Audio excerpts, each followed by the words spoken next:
পঞ্চায়েত মন্ত্ৰীগৰাকীৰ নাম জানে না নাই? জানো, কি নাম? ৰঞ্জিত কুমাৰ দাস। অসমৰ মুখ্যমন্ত্ৰীৰ নাম? ডক্টৰ হিমন্ত বিশ্ব শৰ্মা। ভাৰতৰ প্ৰধানমন্ত্ৰীৰ নাম? নৰেন্দ্ৰ মোদী দাস ডাঙৰীয়া। 40 নং গাঁও পঞ্চায়তৰ 5 নম্বৰ খণ্ড গুণিয়ালগুৰি গাঁৱৰ পৰা মই আজি মনোনয়ন পত্ৰ দাখিল কৰিলোঁ। মোৰ ভালেই লাগিছে, যিহেতু মই এজন প্ৰাৰ্থী হয়। ইয়াতে বিভিন্ন ঠাইৰ পৰা বিভিন্ন প্ৰাৰ্থী আহিছে। এটা ৱাৰ্ডৰ পৰা 5জন, 7জন, 3জন, 4জন এনেকৈ প্ৰাৰ্থিত্ব বা মনোনয়ন পত্ৰ ইয়াতে দাখিল কৰিবলৈ আহিছে। সকলোৱে আজি আনন্দিত হৈ প্ৰাৰ্থিত্ব কৰিছে। মই আশা কৰোঁ যে এই প্ৰাৰ্থীসকলৰ ভিতৰত যিজন যোগ্য, ৰাইজসকলৰ মহামূল্যৱান ভোটবিলাক দি সেই যোগ্য প্ৰাৰ্থীক জয়ী কৰি আকৌ যাতে এই আনন্দৰ উৎসৱ আমি ভৱিষ্যতত বা কেইদিনমান পিছতে আমি আকৌ যেন ইয়াতে সকলোৱে একত্ৰিত হ'ব পাৰোঁ, তাৰে আশা মই কামনা কৰিছোঁ। ধন্যবাদ। হা, কি কৈছে? মই ৰাইজৰ সেৱা কৰাৰ কাৰণে ইলেকশ্যন খেলিব খুজিছোঁ। মই ৰাইজৰ স্বাৰ্থত বা ৰাইজৰ সেৱা কৰাৰ কাৰণে মই প্ৰাৰ্থী হিচাপে মই প্ৰতিদ্বন্দ্বিতা কৰিব খুজিছোঁ।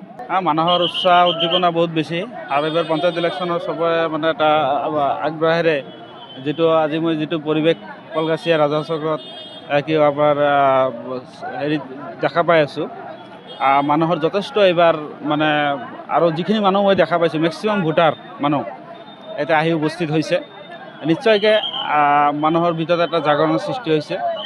তো এই ক্ষেত্ৰত মই ভাবোঁ এইটো আমাৰ কাৰণে এটা গুড চাইন, ৰাজনৈতিকভাৱে বা আমাৰ যিটো গণতন্ত্ৰৰ মানে এইটো মানে সাব্যস্ত কৰাৰ এটা ভাল প্ৰক্ৰিয়া বুলি মই ভাবোঁ।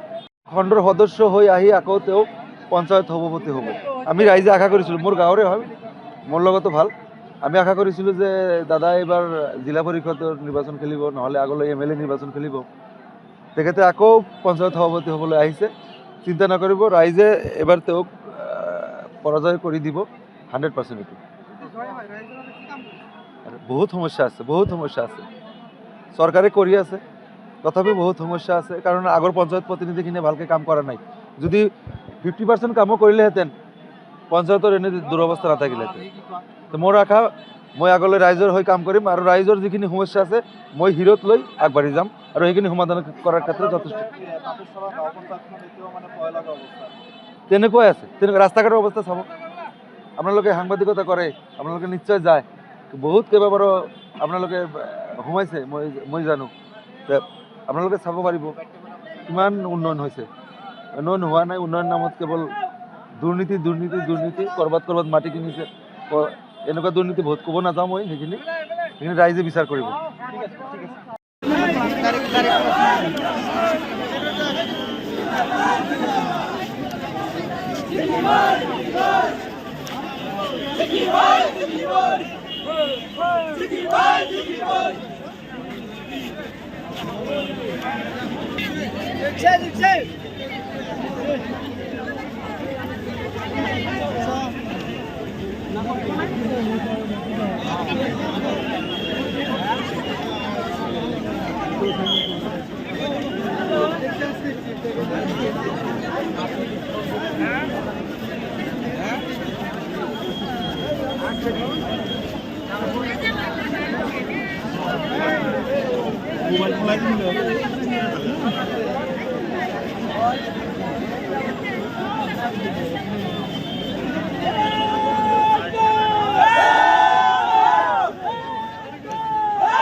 যিকোনো খবৰৰ বাবে যোগাযোগ কৰক 7099017330 লগতে 7099017110 নম্বৰত।